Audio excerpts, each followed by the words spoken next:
Hello! In this video we have a look at the piral-search plugin. We start by installing the piral-search plugin into the current app shell. In this case we are picking the next version. This app shell is based on Piral Core. The configuration looks a little bit different in the full Piral framework, but the gist of it is the same. In order to configure it properly, you need to add it to the plugins array in the create instance call. Now, the API here is called piral-search API, and once we successfully set it up, we have it available also in pilots. This embedded pilot now shows the register search provider option here. And there's of course also an unregistered search provider. A given provider, but potentially also some optional search settings. Now this provider is only a callback function. Let's look at its signature. So it takes the search options, the pilot API, and that's it.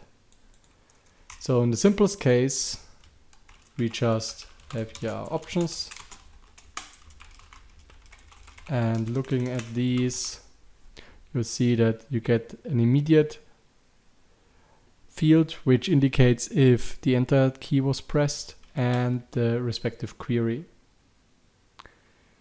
Now, there are multiple things we can do. We can use this to now query a real API, but let's just say we return something from a fake API. And in here, the result is a search result type, which is a React component or just a string. So simplest way, you just have here something like hello world, second result, another item, or as said, React things work in here too. Paragraph, this is an React element. And it's of course the responsibility of the microphone and registering the search provider to ensure that the results of calling, for instance, some backend are properly converted. Now the question is, how can we now use this search provider? Well, let's go to our layout and maybe let's introduce something here. So we could have a search input field, for instance. Now that comes from piral-search. There are not many props here, so we can just leave it as is. Maybe let's add a paragraph above it, search below. We see, okay, this is now the thing coming from piral-search, and then we may also want to see the results. All of these. But let's just try and see what we get now with the default version. Npm start this one, or compiling successfully, so let's go in here.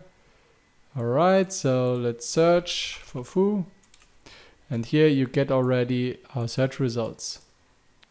And what we can do is that we can change this a bit. So if optionals query length, or if there's a query at all, just return this, else return an empty array. And if we actually are in the immediate case, we could just return with, let's say, the query itself, that we see, okay, that was the immediate case and it was correctly handled. Alright, so trying it out. that works, and if it's empty, nothing is written in there. And now, for illustration purposes, don't use it, and let's use a little code that I pasted in here that just uses a bare form and a bare input. But if it works against the direct action, which is called trigger search, you can pass in the immediate flag set here to true. And that way, what we have now is I press enter and I get this new query result. This is the query, and now pressing enter, you see this one result appearing. And that's how easy it is to create now a custom search field that, for instance, passes on the immediate flag.